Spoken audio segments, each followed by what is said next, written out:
I'll show you how to share printer on network.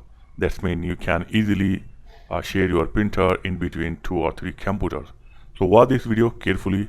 I will try to make it simple, okay? So these are my primary computer, okay? This is a computer 1 where I install my printer driver. So the computer 1. So in your primary computer, you need to do some settings. So just right click on your network like this. Like click on your network, then open network and internet setting. Click on this. Okay, now click on sharing option. Simple. Here you'll get some option like private, guest, all network. So first in the private, check on turn on network discovery and also turn on file and printer sharing.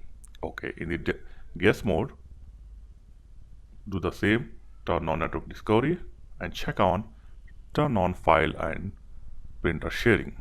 Okay, now click on all networks. Here also check on use 128-bit encryption and check on turn off password protected sharing. So turn off password protected sharing and then simply click on save changes. That's it. It is clear.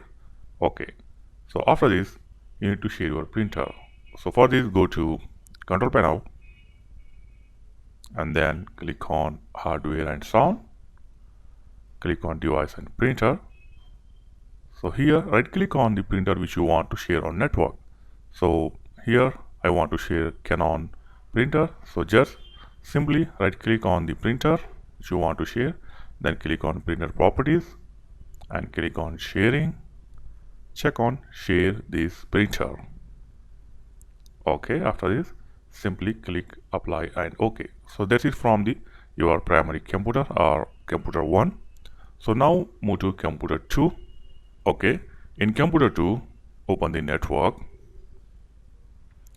and here it will show your shared printer. If here your printer not available, then do the refresh 2 or 3 times and it will show your printer. So if you already share the folder like user or admin or your desktop, so open that folder like this. So open that folder and your printer available on that folder. That's it. As you can see here, the shared printer is available. So simply right click on that printer. Okay, and click on connect. That's it. Now your printer ready to use for network. Simple and easy. So whenever you need to print, just open your printer and then select the correct printer. So we have shared the Canon printer. Select the right printer and after this simply click on print. That's it.